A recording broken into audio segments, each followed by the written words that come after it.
ಸದಾಶಿವನಿಂದ ಈ ಒಂದು ಗುರು ಪರಂಪರೆ ಬಂತು ಅಂತ ಹೇಳ್ತಾರೆ.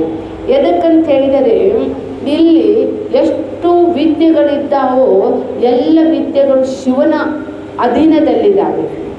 ಪಾಣಿನಿ ಎನ್ನುವಂತಹ ಒಬ್ಬ ಶಿಷ್ಯನಿದ್ದ.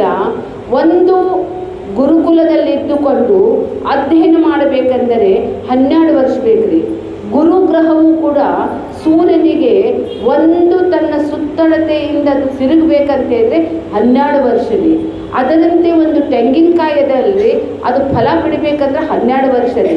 ಹಾಗೆ ನಮಗೆ ಒಂದು ಜ್ಞಾನ ಕರಗತ ಆಗಬೇಕಪ್ಪ ಅಂದಿದ್ದೆ ಆದರೆ ಗುರುಕುಲದಲ್ಲಿ 12 ವರ್ಷ ಇದ್ದುಕೊಂಡು ಬೆಳಗಿನಿಂದ ಹಿಡಿದು ಸಂಜೆವರೆಗೆ ಏನ್ರಿ ಆ ಗುರುಗಳ ಹತ್ರನೇ ಇರ್ತಿದ್ರು.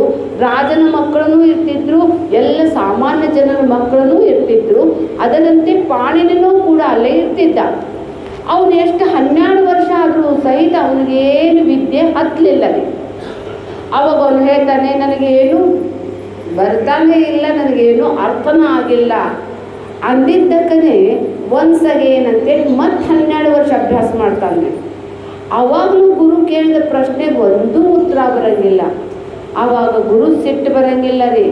ಯಪ್ಪ, ನಿನಗೆ ಕಲಿಸ್ಬೇಕಂದ್ರೆ ನನ್ನಿಂದ ಸಾಧ್ಯ ಇಲ್ಲ, ನಿನಗೆ ಕಲಿಸ್ಬೇಕಂತ ಹೇಳಿದರೆ ಆ ಸಾಕ್ಷಾತ್ ಸದಾಶಿವನೇ ಬರಬೇಕು. ಅದಕ್ಕಾಗಿ ನೀನು ಉತ್ತರ ದಿಕ್ಕಿಗೆ ಹೋಗು.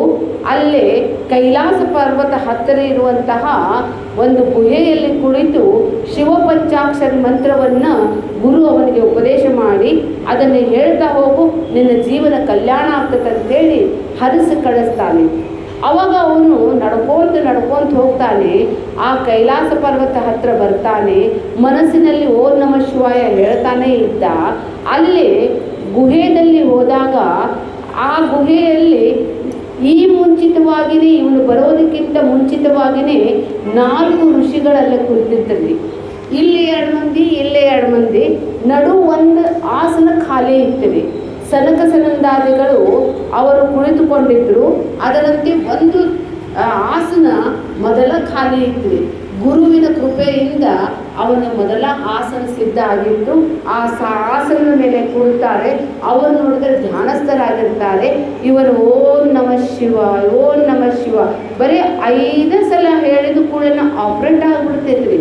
ಧನ್ ಅಂತೇಳಿ ಶಿವ ಪ್ರತ್ಯಕ್ಷನೇ ಆಗ್ಬಿಡ್ತಾನೆ. ಪ್ರತ್ಯಕ್ಷ ಆಗಿ ಅವನು ಭರತನಾಟ್ಯವನ್ನು ಮಾಡ್ತಾನೆ. ಆ ಭರತನಾಟ್ಯವನ್ನು ಮಾಡ್ತಾನೆ. ಆ ನಾಟ್ಯವನ್ನು ಮಾಡುವಾಗ ಅವನ ಕೈಯಲ್ಲಿ ಡಮರು ಇರ್ತೈತಿ, ಶಿವನ ಕೈಯಲ್ಲಿ ಡಮರು ಇರ್ತೈತಿ. ಆ ಡಮರುವನ್ನು ಬಾರಿಸ್ತಾ ಇರ್ತಾನೆ. ಆಗ ಪಾಣಿನಿಗೆ ಆ ಡಮರುವಿನಿಂದ 14 ಅಕ್ಷರಗಳು ಕೇಳಿಸ್ತಾವೆ.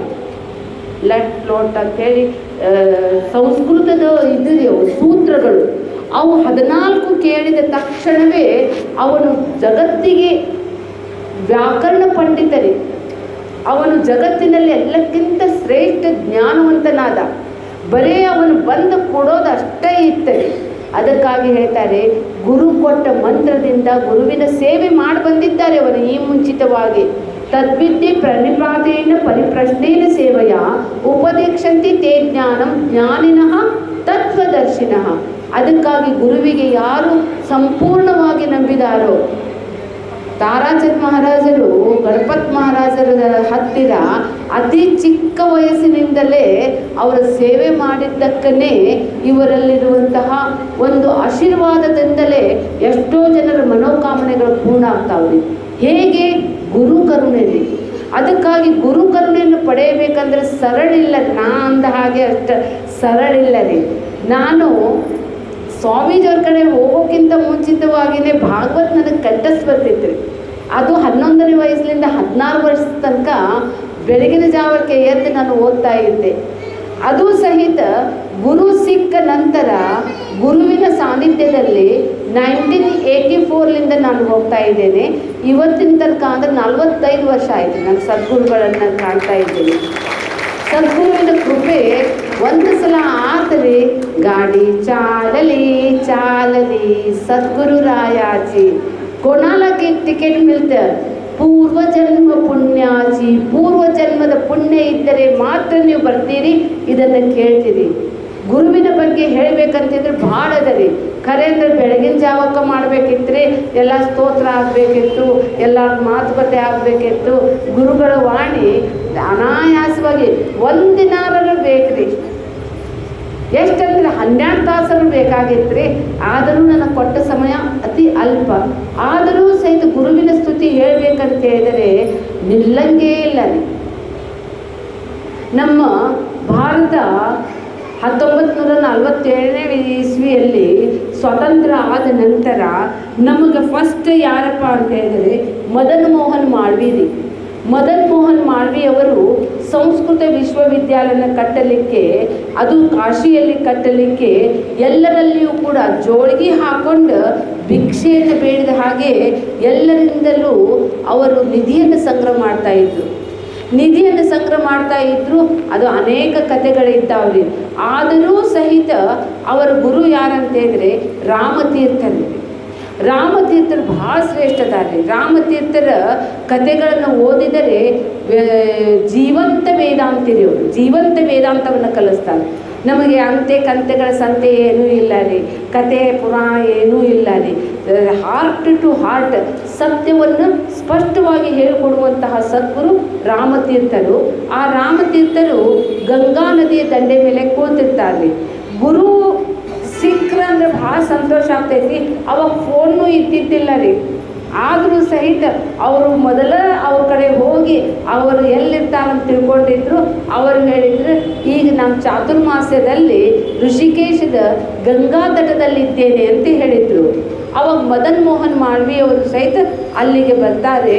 ಬಂದ ನಂತರ ಅವರು ಗುರುಗಳನ್ನು ನೋಡಿ ಆನಂದಿಸ್ತಾರೆ. ಸದ್ಗುರು ಈ ಕಡೆ ನದಿಯ ದಂಡೆ ಒಳಗೆ ಕೂತಿರ್ತಾರೆ. ಮದನ್ ಮೋಹನ್ ಮಾಳ್ವಿಯವರು ಅಲ್ಲಿ ದೂರದಿಂದ ಬರ್ತಾ ಇರ್ತಾರೆ. ಗುರುಗಳನ್ನು ನೋಡಿದ್ರು ಭಾಳ ಖುಷಿ ಆಗ್ತೈತಿ. ಗುರುಗಳ ಹತ್ತಿರ ಬರಬೇಕಂದ್ರೂ ಸಹಿತ ಅವರು ರೇಷ್ಮೆಯ ಬಟ್ಟೆಯನ್ನು ಧರಿಸಿದ್ರು, ರೇಷ್ಮೆಯ ಶಾಲನ್ನು ಹಾಕ್ಕೊಂಡಿದ್ರು, ಸುಂದರವಾಗಿ ತಯಾರಾಗಿ ಬಂದಿದ್ರು. ಅವರು ಗುರುಗಳನ್ನು ನೋಡೋಕೆ ಖುಷಿ ಆಯಿತು. ಅವರ ಹತ್ತಿರ ಬರ್ತಾ ಇದ್ದಾಗ ಅವಾಗ ರಾಮತೀರ್ಥರು ಹೇಳ್ತಾರೆ, ನಿನ್ನ ಬಟ್ಟೆ ತುಂಬ ಸುಂದರವಾಗಿದ್ದಾವೆ, ಮತ್ತೆ ಬೇರೆ ಕಾರ್ಯಕ್ರಮಕ್ಕೆ ಹೋಗೋದಕ್ಕೆ ನಿನಗೆ ನೀ ಬರಬೇಡ, ನಾನೇ ನಿನ್ನ ಹತ್ತಿರ ಬರ್ತೇನೆ ಅಂತ ಹೇಳ್ತಾರೆ. ಅದಕ್ಕಾಗಿ ಗುರುವಿನ ಹತ್ತಿರ ನೀವು 1 ಹೆಜ್ಜೆ ಹಾಕಿದರೆ ಗುರು 10 ಹೆಜ್ಜೆ ಹಾಕಿ ನಮ್ಮ ಹತ್ತಿರ ಬರ್ತಾನೆ. ಆವಾಗ ಆ ದಂಡೆಯಿಂದ ಈ ದಂಡೆವರೆಗೂ ಬರುವಾಗ ದಂಡೆಯಲ್ಲಿ ಬಹಳ ಕೆಸರು ಇರ್ತೈತಿ, ಬಹಳ ಮಣ್ಣು ಇರ್ತೈತಿ. ಆ ಗುರುಗಳು ಕಾಲು ಇಟ್ಟ ತಕ್ಷಣ ಅವರ ಬೆರಳಿನಿಂದೆಲ್ಲ ಕೆಸರೆಲ್ಲ ಹೊರಗೆ ಬರ್ತಾ ಇರ್ತೈತಿ. ಅವರು ದೂರ ಬಂದು ಒಂದು ಕಲ್ಲು ಮೇಲೆ ಕೂಡ್ತಾರೆ. ಆವಾಗ ಮದನ್ ಮೋಹನ್ ಮಾಳ್ವಿಯವರು ಅವರಿಗೆ ಮೊದಲು ನಮಸ್ಕಾರ ಮಾಡಬೇಕಂದ್ರೆ, ಹನಿ ಹಚ್ಚಿ ನಮಸ್ಕಾರ ಮಾಡಬೇಕಂದ್ರೆ ಅವರು ಕಾಲೆಲ್ಲ ಅತೀ ಮಣ್ಣಿನಿಂದ ಕೂಡಿತ್ತು. ಅವಾಗ ಅವರು ತಮ್ಮ ರೇಷ್ಮೆಯ ಶಲ್ಯನ ತೆಗಿತಾರೆ, ಸ್ವಚ್ಛಾಗಿ ಅದನ್ನು ಒರೆಸ್ಬಿಡ್ತಾರೆ. ಅವಾಗ ರಾಮತೀರ್ಥರು ಹೇಳ್ತಾರೆ, ಅಯ್ಯೋ ನಿಂದ ರೇಷ್ಮೆಯ ಶಲ್ಯ ಇಷ್ಟು ಕಿಮ್ಮತ್ತಿನದು, ಅದು ನೀನು ಒರೆಸಿ ಎಲ್ಲ ರಾಡಿ ಮಾಡಿಬಿಟ್ಟೆಪ್ಪ, ಅದು ಉಪಯೋಗಕ್ಕೆ ಬಾರದಂತೆ ಮಾಡಿದೆಯಲ್ಲ ಅಂತ ಕೇಳ್ತಾರೆ. ಅವಾಗ ರಾಮತೀರ್ಥರು ಹೇಳ್ತಾರೆ, ಇಷ್ಟು ದಿನ ಅದು ಉಪಯೋಗ ಆಗೋದಿತ್ರಿ, ಇವತ್ತದು ಅಮೂಲ್ಯ ಆಯಿತು. ಎದಕ್ಕಂತ ಹೇಳಿದ್ರೆ ಗುರುವಿನ ಪಾದ ಧೂಳಿ ಆ ಶಲ್ಯಲ್ಲಿದೆ. ಇದನ್ನು ನಾನು ಉಟ್ಟುಕೊಳ್ಳಲಿಕ್ಕೆ ಯೋಗ್ಯ ಇಲ್ಲ, ಆದರೆ ಇದನ್ನು ಟ್ರೆಜರಿಯಲ್ಲಿ ಇಟ್ಟು ನಾನು ಪೂಜಿಸಲಿಕ್ಕೆ ನನಗೆ ಗುರುವಿನ ಪಾದ ಧೂಳಿ ಸಿಕ್ತು ಅಂತ ಹೇಳ್ತಾರೆ. ಅದಕ್ಕಾಗಿ ಹೇಳ್ತಾರೆ, ಗುರು ಮಹಿಮಾ ಅಪಾರ ಮಹಿಮಾ ಗುರು ಮಹಿಮಾ किं वचनीयं गुरु महिमा किम वचनीयं गुरु महिमा ಹೇಳಲಿಕ್ಕೆ ಸಾಧ್ಯ ಇಲ್ಲ. ಕಿಂ ವಚನೀಯಂ ಅಣೋರಣೀಯಾನ್ ಮಹತೋ ಮಹಿಯಾನ್, ಅಣುವಿಗಿಂತ ಅಣುವ ಅಂದರೆ ಸಣ್ಣವ್ರ ಜೊತೆಗೆ ಸಣ್ಣವರಾಗ್ತಾರೆ, ದೊಡ್ಡವ್ರ ಜೊತೆಗೆ ದೊಡ್ಡತನದ ಅವ್ರದ್ದು ಪ್ರಕಟ ಆಗ್ತಾ ಇದ್ವಿ. ಅದಕ್ಕಾಗಿ ಗುರುವಿಗೆ ನಾನು ಎಷ್ಟು ಹೊಗಳಿದರೂ ಕಡಿಮೆ ಅಂತೇಳಿ, ಗುರುವಿಗೆ ನಾವೇನಂತೇವೆ, ತ್ವಮೇವ ಮಾತಾ ಚ ಪಿತಾ ತ್ವಮೇವ ಬಂಧುಶ್ಚ ಸಖಾ ತ್ವಮೇವ ಸರ್ವಂ ಮಮ ದೇವದೇವ, ಸರ್ವವು ನನ್ನವನಾಗಿದ್ದಾನೆ. ತ್ವಮೇವ ಚಾಚಾ ತ್ವಮೇವ ಚಾಚಿ ತ್ವಮೇವ ಮಾಮಾ ತ್ವಮೇವ ಮಾಮಿ ಅನ್ನಂಗಿಲ್ಲ ರೀ. ಯಾವ ಸಂಬಂಧನೂ ಖರೆ ಅಲ್ಲ ರೀ. ತಂದೆ ತಾಯಿನ ಶ್ರೇಷ್ಠ ಅಂತೇಳಿ, ತಂದೆ ತಾಯಿಗಿಂತ ಶ್ರೇಷ್ಠ ಸದ್ಗುರು. ತಂದೆ ತಾಯಿಗಳು ಮೇಲಿಂದ ಕೆಳಗೆ ತಂದು ದುಃಖ ಭೋಗಿಸ್ಲಿಕ್ಕೆ ತಂದು ನಾವೇನು ಬರ್ತೇ ಬಂದಿದ್ವೇನ್ರಿ? ಆದರೆ ಅವ್ಗೆ ಮೇಲಿನಿಂದ ಕೆಳಗೆ ತಂದಾರ, ಆದರೆ ಗುರು ನಮಗೆ ಕೆಳಗಿನಿಂದ ಮೇಲೆ ತೊಗೊಂಡು ಹೋಗ್ತಾನೆ. ಯಜ್ಜತ್ವ ನ ನಿವರ್ತಂತೆ ತದ್ಧಾಮ ಪರಮನು. ಒಂದು ಸಲ ಹೋಗಿ ಮತ್ತೆ ನನಗೆ ಪುನರ್ಜನ್ಮವನ್ನು ಕೊಡೋದಿಲ್ಲ ರೀ. ಅವನ ಗುರುವಿನ ಮಹಿಮೆ ಎಷ್ಟು ಹೊಗಳಿದರೂ ಸಹಿತ ಕಡಿಮೆ ಇದೆ ರೀ. ಗುರು ತಾಯಿ ಇದ್ದಂತೆ, ದೇವರು ತಂದೆ ಇದ್ದಂತೆ. ಒಂದು ಮಗು ಆಟ ಆಡ್ತಾ ಇದ್ದಂತಂತ್ರಿ, ಒಳಗೆ ಅಡುಗೆ ಮನೆ ತಾಯಿ ಕೆಲಸ ಮಾಡಾಕತ್ತಿದ್ದಂತ, ರೊಟ್ಟಿ ಬಡಿಲಿಕ್ಕತ್ತಿದ್ದಂತ. ಅಪ್ಪ ಬಂದಿದ್ದು ನೋಡಿ, ಒಂದು ವರ್ಷದ ಮಗು ಕುಡಿಲಿಕ್ಕತ್ತಂತ. ಅಪ್ಪ ಎತ್ಕೋ ಅಂದ್ರೆ ಛೀ ಸರಿ ಅಂತೇಳಿ ಮಗು ಮಾಡಿಬಿಟ್ಟಿತ್ರಿ. ಮುಟ್ಟಾಕೊಲ್ಲಿಂದ ನೋಡ್ಬಾ ಇಲ್ಲಿ ಏನು ಮಾಡ್ಯಾನ ಅಂತೇಳಿ. ಅವಾಗ ಅಕ್ಕಿ ಆ ಹೇಸಿಗೆ ನೋಡಿದ್ವು ಆನಂದ ಆಗ್ತಾ, ಅಯ್ಯೋ 2 ದಿನ ಆಗಿದ್ದಿಲ್ಲ ರೀ ನನ್ನ ಕೂಸಿಂದ, ಹೊಟ್ಟೆ ಸ್ವಚ್ಛ ಆಯ್ತು, ಏನಂತಂದ ಇನ್ಸರ್ಟ್ ಮಾಡಂತಾಡ್ರಿ ಅಕ್ಕಿ. ಆ ಮಗು ಕರ್ಕೊಂಡೋಗಿ ಹೇಸಿಗೆ ಇಲ್ಲದೆ ಸ್ವಚ್ಛ ಮಾಡಿ ಪೌಡರ್ ಹಾಕಿ ಬಟ್ಟೆ ಬದಲಿಸಿ ತೊಗೊಂಬರ್ತಾಳೆ. ಅವಾಗ ತಂದೆ ಬಾ ಬಾ ಬಾ ಬಾ ಅಂತಾನೆ. ಮೊದಲು ಗುರು ನನ್ನಲ್ಲಿ ಕಾಮ ಕ್ರೋಧ ಲೋಭ ಮೋಹ ಮದ ಮಾತ್ಸರ್ಯ ರಾಗ ದ್ವೇಷಾದಿಗಳು ಇದ್ದಿದ್ದೇ, ಆದರೆ ದೇವರು ನಮಗೆ ಪ್ರೀತಿ ಮಾಡಂಗಿಲ್ಲ. ಚೀಚಿ ನಡಿ. ಯಾವಾಗ ಗುರುವಿನ ಸಾನ್ನಿಧ್ಯದಲ್ಲಿ ಹೋದಾಗ ಗುರು ನಮ್ಮಲ್ಲಿ ಕೆಟ್ಟ ಗುಣ ಇಟ್ಟು ಸೇರಿ ಬಾ ತಂಗಿ ಅಂತೇಳಿ ನಮ್ಮಲ್ಲಿರುವಂಥ ರಾಗದ್ವೇಷಗಳನ್ನೆಲ್ಲ ಕಳೆದು ನಮಗೆಲ್ಲ ನೀ ಗುಣತ್ರಯಾತೀತ ಕಾಲತ್ರಯಾತೀತ ದೇಹತ್ರಯಾತೀತ ತ್ವಂ ಬ್ರಹ್ಮಾಸ್ಮಿ, ನೀ ಬ್ರಹ್ಮನಿತ್ಯ ಅಂತ ಹೇಳ್ತಾನೆ. ಅವಾಗ ದೇವರು ಸಹಿತ ಬಾ ಅಂತಂದ್ರಿ.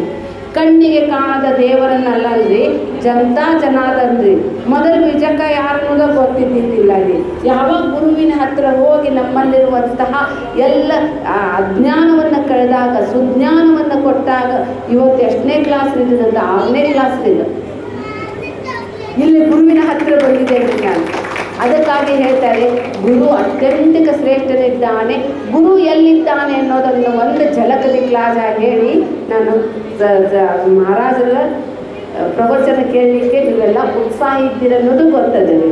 ಅದಕ್ಕಾಗಿ ಮಾಸ್ತರ್ ಹೇಳಿದ ಅಂತ್ರಿ, ಶಾಲೆ ಮಾಸ್ತರ್ ಹುಡುಗರಿಗೆ ಹೇಳಿದ ಅಂತ, ಲೇ ದೇವರು ಎಲ್ಲಿದ್ದಾನಂತ ಹೇಳಿದ್ರೆ ನಿಮಗೊಂದು ಚಾಕ್ಲೇಟ್ ಕೊಡ್ತೇನೆ, ಅದು ಕ್ಯಾಡ್ಬರೀಸ್ ಚಾಕ್ಲೇಟ್ ಅಂದ ಕೂಡಲೇ ಆ ಒಂದು ಹುಡುಗ ಅಂತ ನಾ ಹೇಳ್ತೇನೆ ರೀ ಎಲ್ಲ. ಹೌದೇನು? ಹಂಗಂದ್ರೆ ಹೇಳಪ್ಪ, ದೇವ್ರೆಲ್ಲಿದ್ದಾನೆ? ನಮ್ದು ಮನ್ಯಾಗ ಅದಾನ್ರಿ. ಹೌದೇನು? ಎಲ್ಲಿ? ನಮ್ಮ ಮನ್ಯಾಗ ದೇವ್ರ ಕೋಣೆ ಅದ ರೀ, ದೇವ್ರ ಕೋಣ್ಯಾಗ ದೇವ್ರ ಅದಾನ್ರಿ. ಇದು ಅರ್ಧ ಸತ್ಯಪ್ಪ, ದಿನಕ್ಕೆ ಕೊಡಂಗಿಲ್ಲ. 2ನೇ ಹುಡುಗ ಇರ್ತೀನಿ ಅಂತ ಹೇಳ್ತಾನೆ, ನಾನು ಹೇಳ್ತೇನೆ ರೀ. ಹೇಳಪ್ಪ ದೇವ್ರೆಲ್ಲಿದ್ದಾನೆ? ಅವಾಗ ಅವನಂತಾನೆ ನಮ್ಮ ಕಾಲನಿ ಒಳಗದಾನ್ರಿ. ಎಲ್ಲಿ? ದೇವಸ್ಥಾನದೊಳಗೆ ದೇವ್ರದಾದ್ರಿ. ಇದೂ ಅರ್ಧ ಸತ್ಯಪ್ಪ, ನಿನಗೂ ಕೊಡಂಗಿಲ್ಲ. ಮತ್ತೊಂದು ಮಗು ಅಂತ ಹೇಳ್ತೇನೆ, ನಾನು ಹೇಳ್ತೇನೆ, ಹೇಳಪ್ಪ ದೇವ್ರ ಕೈಲಾಸನಾಗ ಅದಾನ್ರಿ. ಇದು ಸಹಿತ ಕೈನೇ ಕಿ ಬಾತ್ ನೈ ಹೈ, ಇದು ಅರ್ಧ ಸತ್ಯ, ಇಲ್ಲ ಬಿಡಪ್ಪ ಅಂತ. ಗುಂಡ ಇರ್ತಾನ್ರಿ. ಗುಂಡ ಶತದಂಡನಾಗಿರ್ತಾನೆ, ಎಲ್ಲಕ್ಕಿಂತ ದೂರ ಕುಂತಿರ್ತಾನೆ. ಅವಾಗ ಅವನ ಹತ್ರ ನಾನು ಹೇಳ್ತೇನೆ ರೀ ಅಂತೇಳಿ, ಹೇಳ್ದಮ್ಮ ಅಂತ. ಪ್ರಶ್ನೆ ಕೇಳ್ರಿ ಇನ್ನೊಂದ್ಸಲ ಅಂತ ಕೇಳ್ತಾನೆ. ನೋಡಪ್ಪ, ದೇವರಲ್ಲಿದ್ದಾನಂತ ನೀ ಹೇಳಿದ್ರೆ ನಿನಗೊಂದು ಚಾಕ್ಲೇಟ್ ಕೊಡ್ತೀನಿ. ಗುರುಗಳೇ, ದೇವ್ರು ಎಲ್ಲಿಲ್ಲ ಅಂತ ನೀವು ಹೇಳ್ರಿ, ನನಗೆ 2 ಚಾಕ್ಲೇಟ್ ಕೊಡ್ತೀನಿ. ಅದಕ್ಕಾಗಿ ವೇದ ಉಪನಿಷತ್ತುಗಳಲ್ಲಿ ಈ ರಹಸ್ಯ ಅಡಗಾಗಿದೆ. ಎಲ್ಲಿ ತನಕ ನೀವು ಅಧ್ಯಯನ ಮಾಡೋದಿಲ್ಲ, ಸ್ಪಷ್ಟ ಜ್ಞಾನ ಆಗೋದಿಲ್ಲ ರೀ. ಅಂತರ್ಬಹಿಷ್ಯದ ಸರ್ವಂ ನಾರಾಯಣ ಸ್ಥಿತ, ಅಧರ ನಾರಾಯಣ ಉರ್ವಶ್ಚ ನಾರಾಯಣ ಅಂತರ್ಬಹಿಷ್ಯತ ಸರ್ವಂ ವ್ಯಾಪ್ಯ ನಾರಾಯಣ. ತೇನ ಭಗವಂತನ ಬಿಟ್ಟುಕೊಟ್ಟು ಏನೇನೂ ಇಲ್ಲ ರೀ. ಅದಕ್ಕಾಗಿ ಅನೇಕ ಗುರುಗಳ ಮಹಿಮೆ ಬಹಳ ಅದಾವೆ. ಗುರುಗಳ ಬಗ್ಗೆ ಹೇಳಕ್ಕೆ ಭಾಳ ವಿಷಯಗಳದಾವೆ. ಆದಿಗುರು ಶಂಕರಾಚಾರ್ಯರ ಅತಿ ಕನಿಷ್ಠ ಶಿಷ್ಯನ ತೋಟಗಾರಿ, ಅವ್ನಿಗೇನೂ ಬರ್ತಿದ್ದಿಲ್ಲ ರೀ. ಆದರೆ ಎಲ್ಲರೂ ನಗ್ತಾರ. ಅವಾಗ ಗುರು ಇದ್ದಲ್ಲೇ ಅವನಿಗೆ ಅನುಗ್ರಹ ಮಾಡಿದ್ದಕ್ಕೆ ತೋಟಕ ಅಷ್ಟಕದಲ್ಲಿ ಅವರು ಸ್ತೋತ್ರವನ್ನು ಹೇಳಿದ್ದಾರೆ. ವಿದಿತಾನಮಯ ವಿಷದೈಕ ಕಲಾ ನ ಚ ಕಿಂಚನ ಕಾಂಚನಮಸ್ತಿ ಗುರೋ ಧೃತಮೇವ ವಿದೇಹಿ ಕೃಪಾಂ ಸಹಜಾಂ